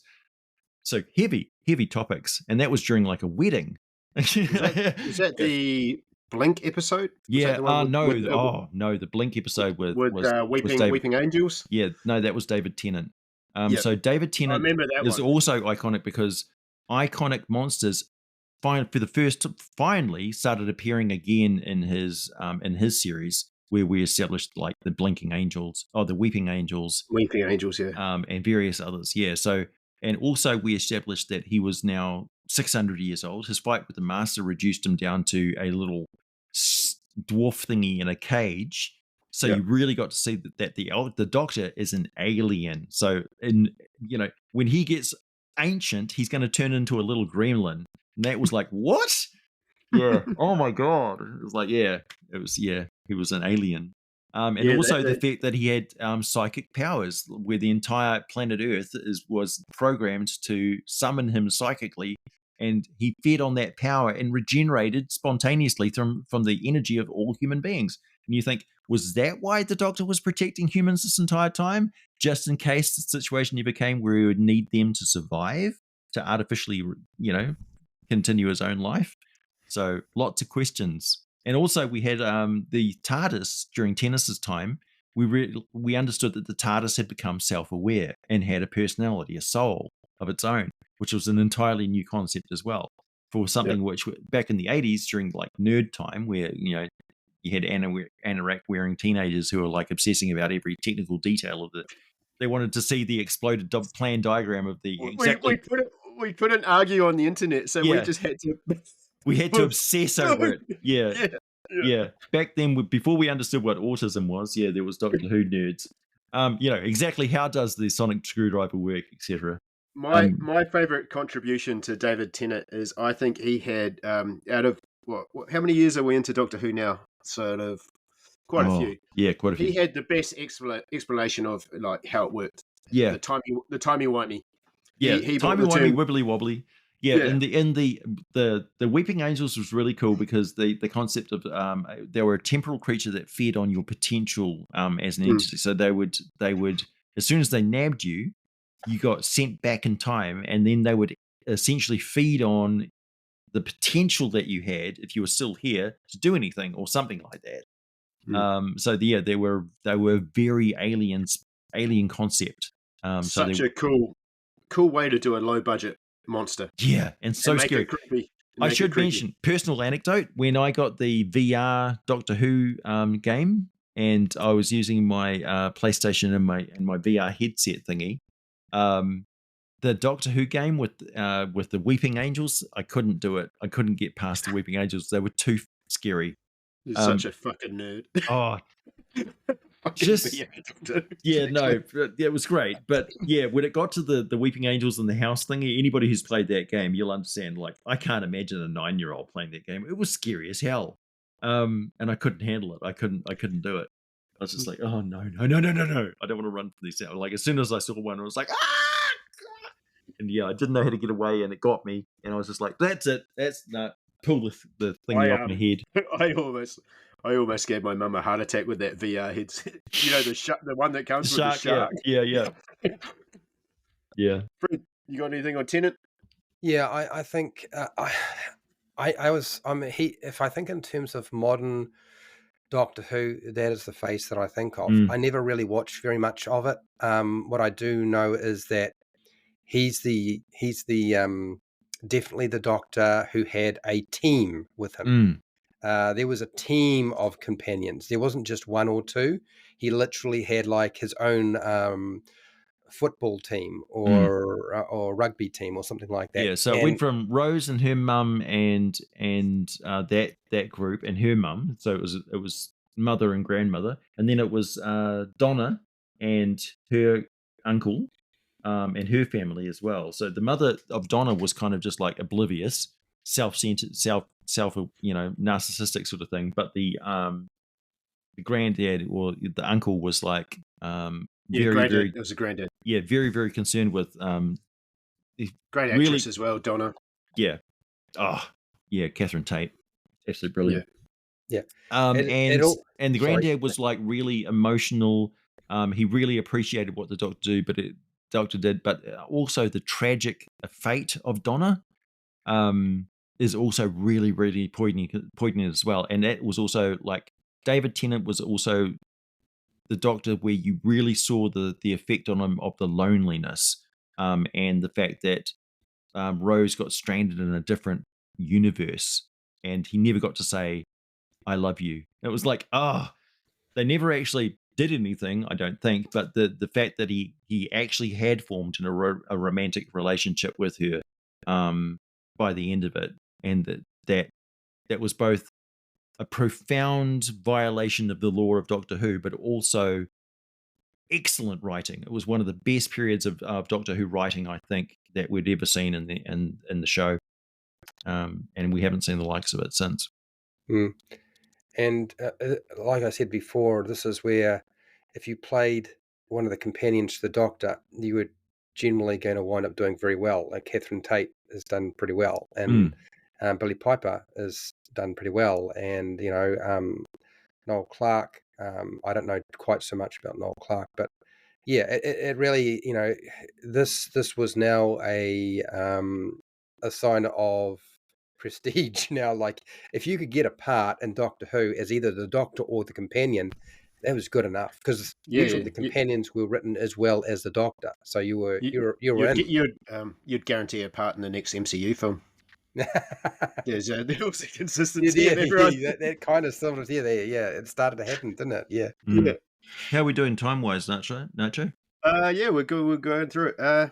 We're at 1:20, so we've got about half an hour. Mm-hmm. All right. Yeah, I think as well. He absolutely embraced and loved being Doctor Who, and just really leaned into the he catchphrases. Alonzi. Yep. Yeah. And he's a great actor as well. I do really love David Tennant. He's always, whenever I watch him in anything, he's a very watchable actor. He can play a good guy, a bad guy. He's played a really good detective dramas. Yeah, so big shoes to fill. But next we got our 11th Doctor, our youngest Doctor ever, Matt Smith. Youthful and eccentric, with chaotic. His companions, Amy Pond. You would recognise him from House of the Dragon. And yeah, he started off as a professional footballer and then got into acting, I believe, or something like that. He was some kind of an athlete. Yeah, so we got Amy Pond, Rory Williams, and Clara Oswald as the companions. He also boosted the sales of bow ties around the world. Not fezzes. Yeah. Yeah. He carried off the fez particularly well. I'm not sure which Doctor started the eating of custard with something. Yeah. Weird, strange food combinations was something that he carried on, and also this sort of faux not understanding Earth culture that he brought to it as well. He was the custard. He was the weird eating one as well. Right, yeah. So he really embraced the zaniness of Doctor Who, which is great. So that was more cleaving back to the past before the Tennant era. This character also spent quite a bit of time with River Song, played by Alex Kingstone, and quite a long stretch on the series, actually. Yeah. There's also this is where we see Sarah Jane Smith, played by Elizabeth Sladen, kind of coming back into the Doctor Who universe, or at least with the Doctor anyway. And this is also where Karen Gillian, Amanda Pond, she winds up in the MCU. Pretty much a lot of movies, actually. Like she's done very well. Yeah, it was a very sexual. Like, she was a stripper in the beginning. Remember, he thought she was a policewoman. Oh, and Rory, her partner, who, man, he went on to they cucked him pretty hard. He simped for her really hard. Like he got stuck as a Roman statue or something or other, and it was like, "What? You've been standing there for 1,000 years? Yeah, for you." I was like, "Oh, dude." Maybe get some counselling, man. It was I felt the show got a lot sexier. younger and more vibrant. Yeah, he was popular though. Matt Smith, great hair. Oh yeah, Yeah, very very enigmatic. Really loved being the Doctor. Like you could tell he really really liked the franchise, and he was Yep. sad to go. Yep. Next, we got our 12th Doctor. Or we got anything else to say on Matt Smith? No. No. Peter Capaldi. Capaldi, I think that's how you say. We went from the youngest to the extreme opposite. Yeah. Previous thing I'd seen Peter Capaldi in was Lair of the White Worm, which also had Hugh Grant in it. And a fantastic scene where Hugh Grant lopped a snake woman's head off. I know him from Paddington as the grumpy neighbour in Paddington. Yeah, not an actor Also has Hugh Grant in it. Yeah, not an actor you would ever have pegged as being a Doctor Who, and played it very, very much differently to Matt Smith and David Tennant. He was more like Christopher Eccleston played Doctor Who. He was known to be like a very sweary actor in real life. He was a dour Scottish man, who played the electric guitar. And had a very wore Doc Marten boots. You know, he was very Scottish. So yeah, he was a really refreshing character. He's smartly dressed, snappy, and quite intense. Yeah, it was interesting. You got anything on him, Fred? I didn't really pay too much attention to him. All I know is that there was a point where it was clear when we started getting into new Doctor Who that the cycle was 3 seasons and move on. And I mean that happened before this Doctor, but that seemed to be the going thing is you did 3 seasons and then you moved on. Yeah. Also very episodic, not connected episodes, and also the writing was really, really phoned in. Kind of like really silly storylines, like there's a dinosaur in London, or this place is being taken over by a fairy tale forest, or I'm going back in time and I meet Robin Hood. And it's like, yeah, what stupid fairy tale storybooks thing are they going to rip off and shove into the show next? And we just have to swallow it. Well, they're teaching kids about history. Do you not remember the beginning? Oh, God. Yeah, right. I mean, I think of all the times that dinosaurs were running around in the cities. I'm like, good Lord, we got to tell people about that sort of stuff. Yeah. He was really cool, though, because you felt for the companions because he is kind of crazy, that character that he played. And also quite aggressive. And would lead you into it. You didn't trust him. You feel like he would lead you into a really bad situation and leave you to your own devices while he figured out, something else. So he was more, he was a very big departure from Matt Smith, I think. And a lot of people weren't on board with it, but I was. I thought it was good. All right. Our 13th Doctor, our first female Doctor, Jodie Whittaker. Optimistic and adventurous. Her companions were Yaz Khan, Ryan Sinclair, and Graham O'Brien. Yeah. I don't really know much about Jodie Whittaker. And Bradley Walsh, I think, showed up as a companion. Yeah. From what's his game show? Celebrity Chase or The Chase. The Chase. Yep. And also, he's got a travel show where he travels around with the sun. Yep. Yeah, he was in there as well. I don't know much about Jodie. I never watched this series. It's notable in that it was very woke agenda, but not as bad as the current series. And this writing was really, really like they would twist an entire scenario on some alien planet or something like just so they could have the scene where they recreate Rosa Parks sitting on the back of the bus. And then you realize, that's what this entire storyline is around. They had an entire storyline around like the breakup of India and Pakistan. And so it's like the moralizing, the moral stuff was shoved into the shows so hard that there wasn't anything really that the Doctors could do. There wasn't really any sort of redeeming aspect to the series. It was just like agenda.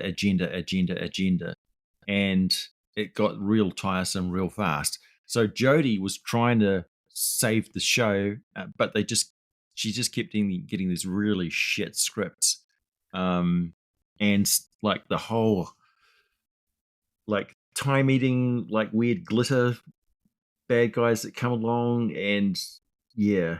Capaldi was really interesting because like there was one scene where he was stuck in a sort of a temporal trap that was that little pocket watch thingy, and there was a glass barrier thing, and it depicted him repeating it over and over and over again to the point where he would smash the glass with his fist and then he would die.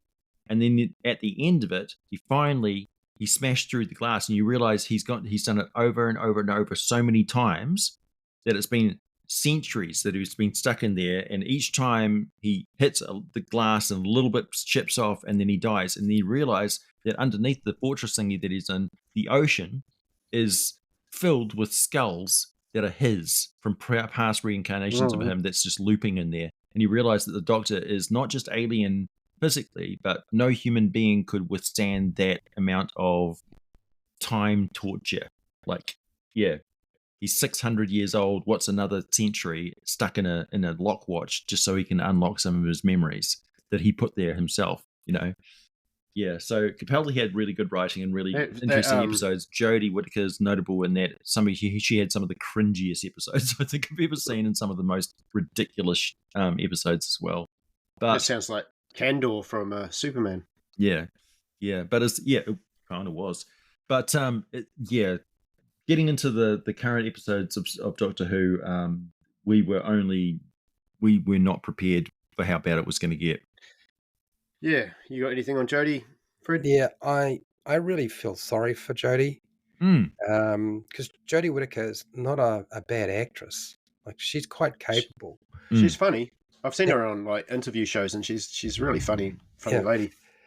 I think the problem is that she suffered from the feminist theory, because when I was doing sociology at university, there's a theory that this I would say is extreme feminism has viewed as something that needs to be achieved, and this theory is not based on reality. It's currently being tested in our current day and age, but it's never been tested in the past. So there's no evidence that it will work. But this theory is that every male iconic fictional character in every culture around the world must be replaced with a female character rather than a male character to ensure that equality among the sexes, men and women, is achieved. And the only way to achieve that is to do this. I've always been of the opinion that would actually probably do the exact reverse in many respects, and that so it's not based on reality. It's not based on any evidence. It's never been proven. It is currently being proven in our fiction, whether it's writing for books or movies or TV series or whatever it is. And she was then lumped with this duty. I'm now the Doctor. So you have a whole bunch of the fan base, and a lot of the fan base is male, who did not respond well to a change in sex. And you can say, well, he was an asexual character. Anyway, it shouldn't matter. And that's not really how people viewed it. What I honestly think at this point, since Doctor Who was only supposed to ever regenerate 12 times, and then that would be the end of his life cycle. And they went beyond that, right? I think at this point, what they really should have done is they can explain, yes, the Doctor Who can regenerate and beyond 12 for whatever reason it was that they came up with. I can't remember what it was, and I don't really care. But really, Jodie's character should have been another Time Lord. And it should have been a Time Lord that had a relationship with Doctor Who. I don't call her Doctor Y. I don't care. Like, call her Doctor Y. And she should have had a different journey than Doctor Who.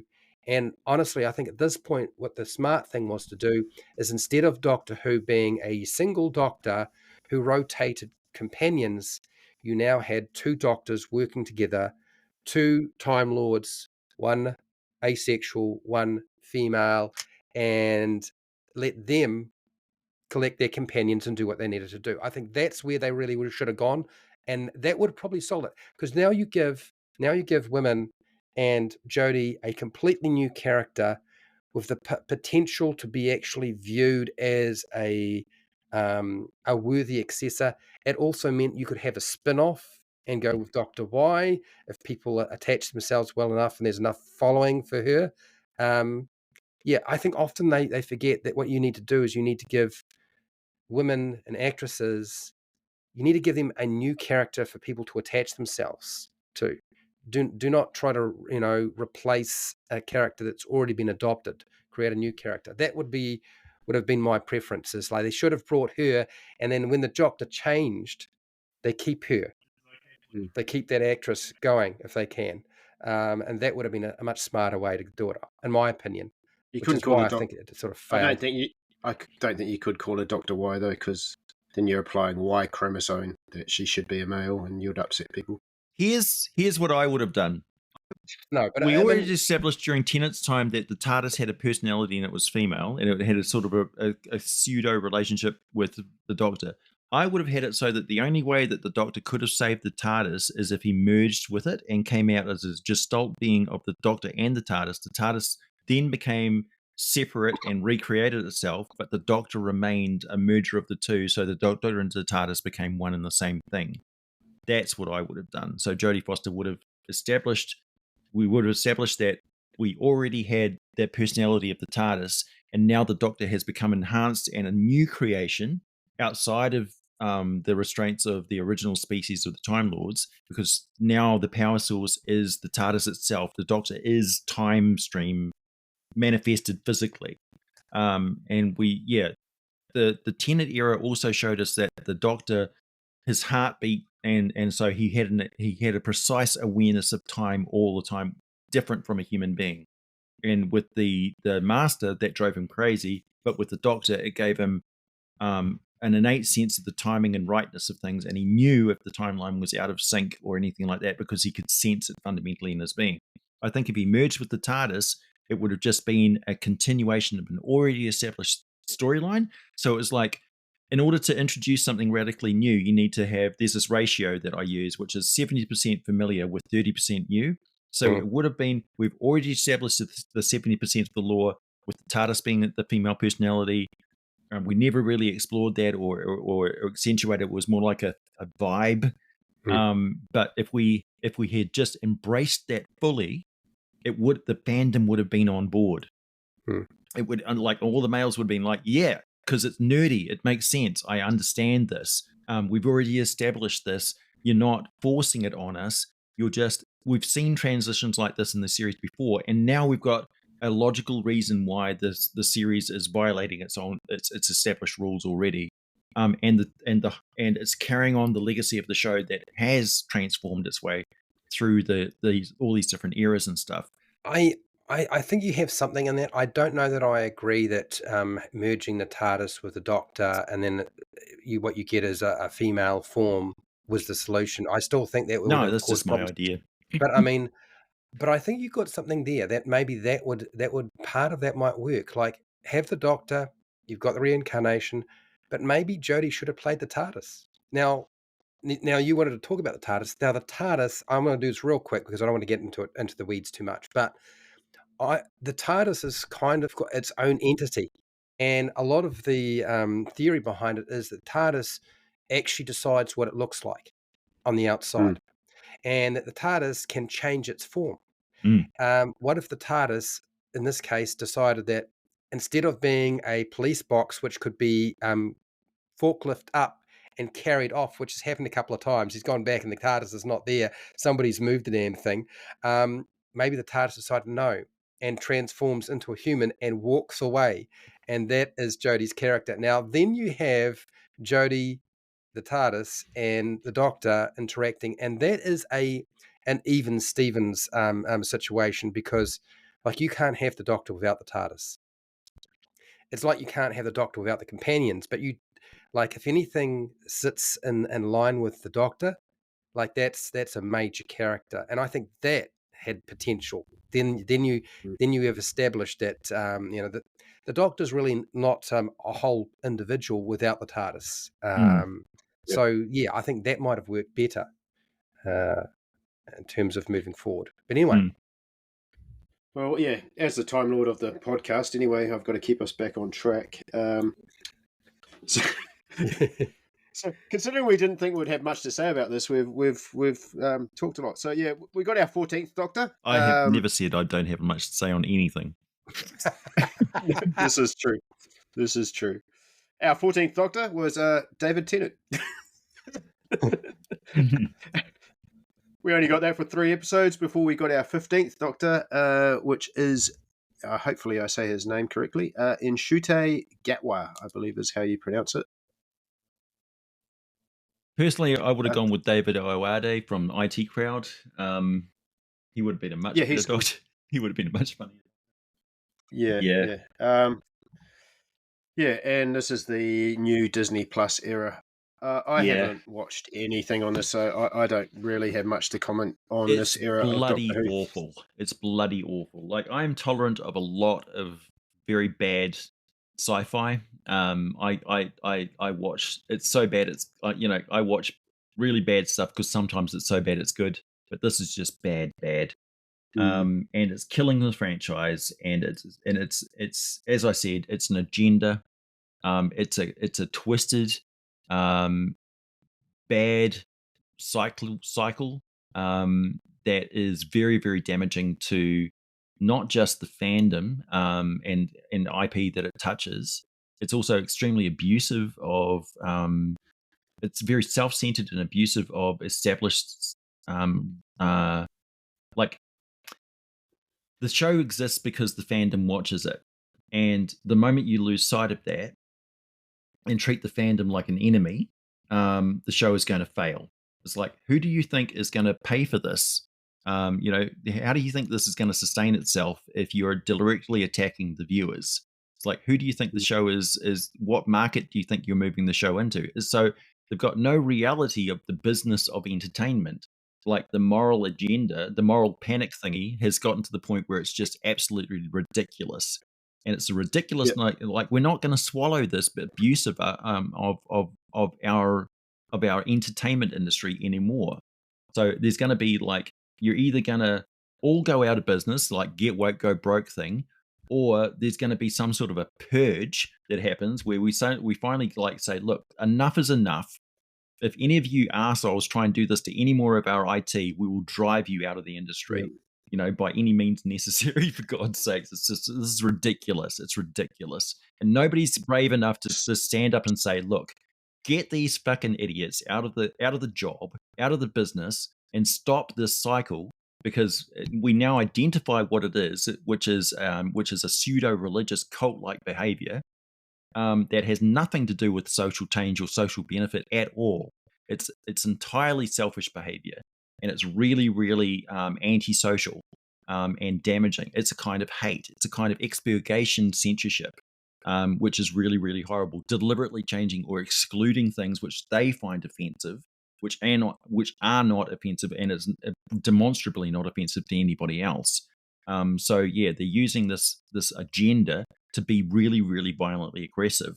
And it's a kind of bullying and hurtful behavior that they're disguising as social progression and change. But that's not the objective that they have at all. They're not trying to change hearts and minds. They're trying to deliberately be rejected by people to make them cleave stronger to their cult-like behavior.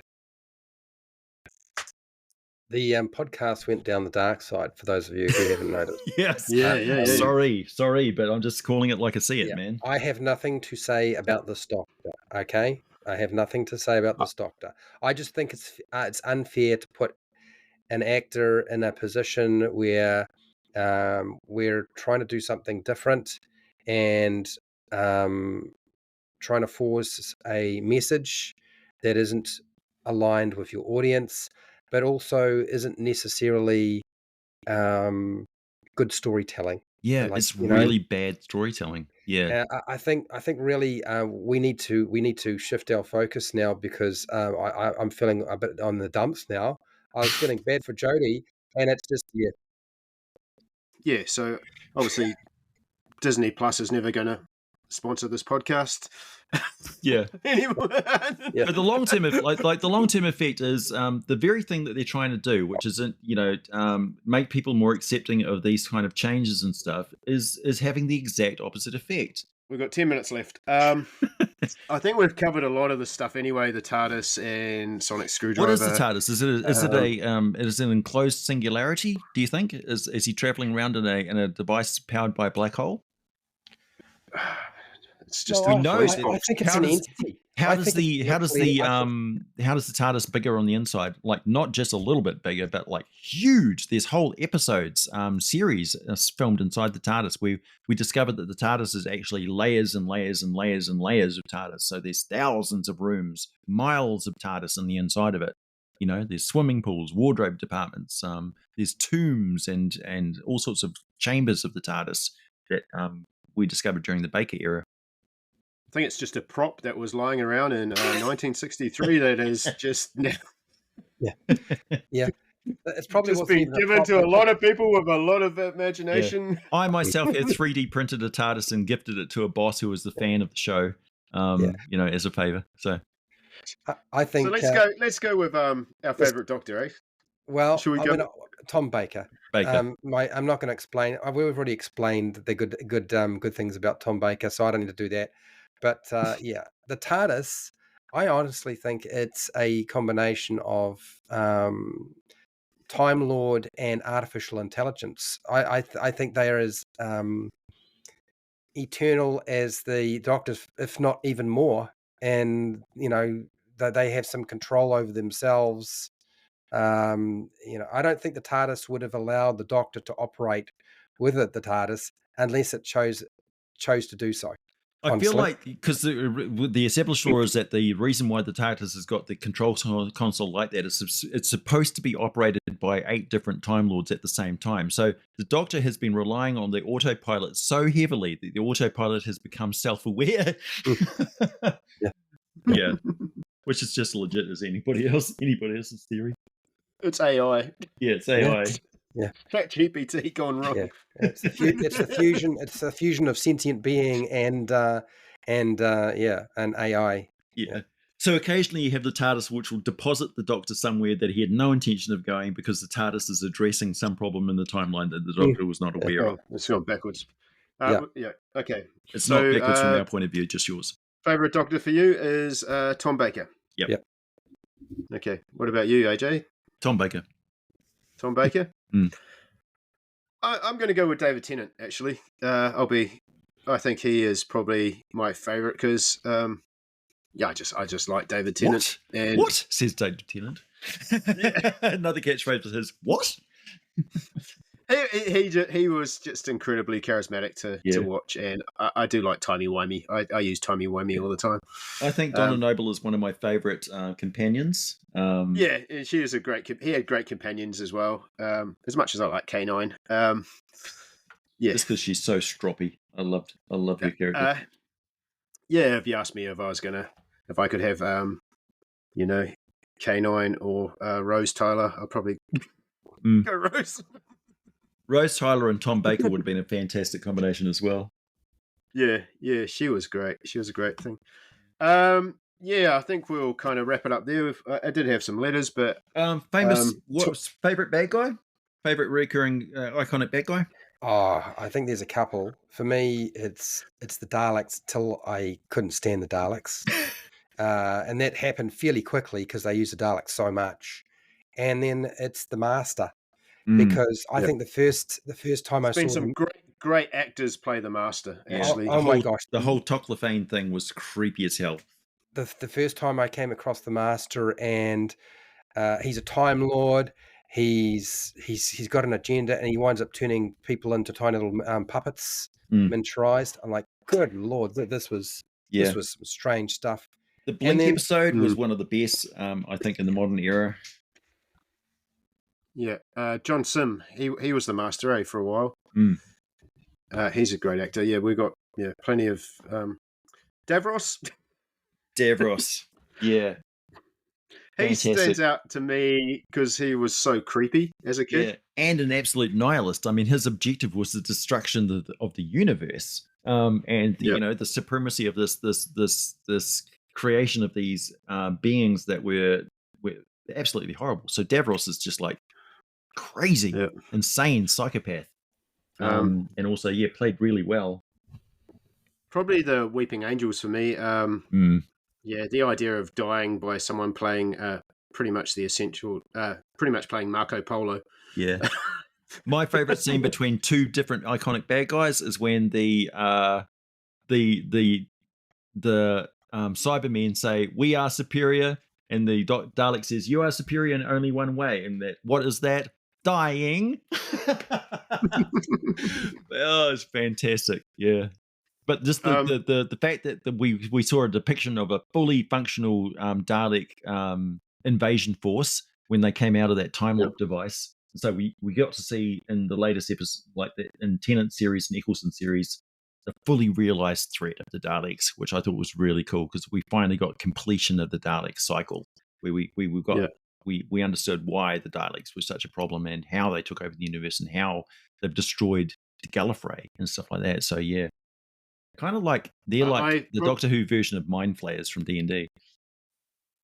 My probably favorite episode is the Day of the Doctor, which is the 50th anniversary, which is the War Doctor with David Tennant and Matt Smith in it. Yeah, that was a fucking fantastic Yeah. payoff. Great episode. Do you have a favorite episode? I don't know if I can remember the name of it, but very early on, the Doctor came across a place or a world, and there's these spiders, and it winds up infecting one of the companions. I can't remember who it was. All I know is I was heartbroken when she wound up becoming one of the spider people. This is black and white. It was a long time ago.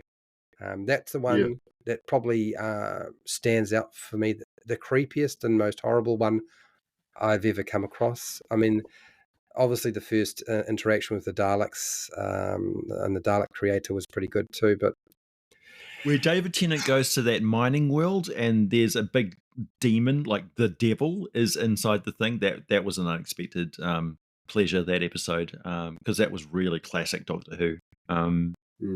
Yeah, really bizarre. I really enjoyed Tennant's run. Yeah. All right, Yeah. we'll wrap it up there. We had a lot more to talk about than I expected. I told you I was going to unleash about the latest series.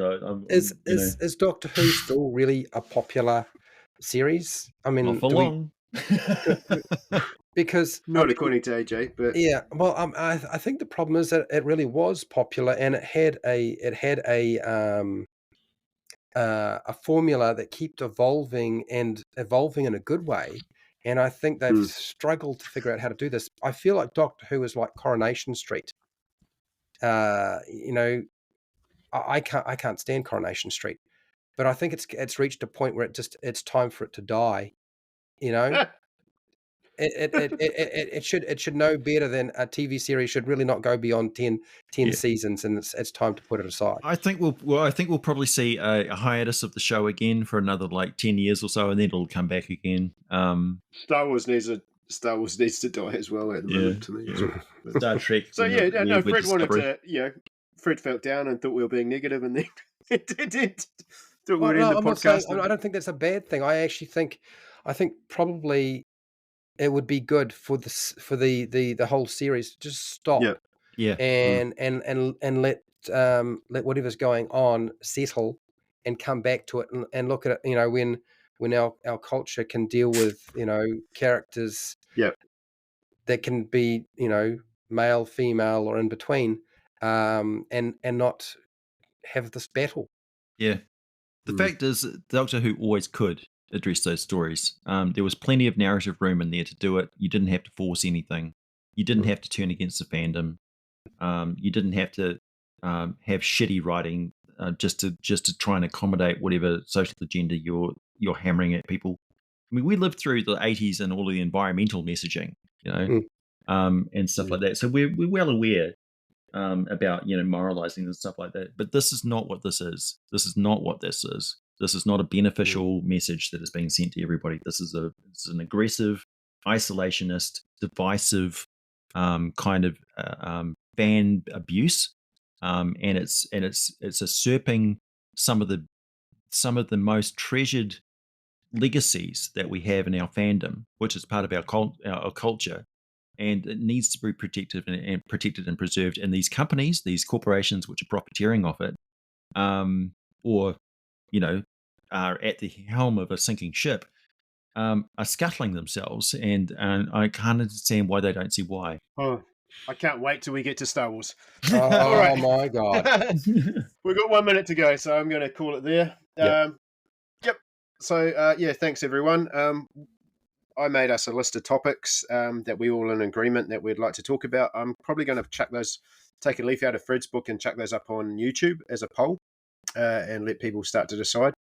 Vote Warhammer 40k. Vote Warhammer 40k. Don't. At least, yeah. But anyway, thank you, everyone. And that is a good night from me. It's good night from them. And it's good night from me. And I hate to say it, but Doctor Who's actually progressed our society significantly. So don't get too upset about what's going on right now. Yes. All timey-wimey, wibbly-wobbly. It is. It's daylight savings. It's very timey-wimey. Yeah. All right. Thanks, everyone. Bye.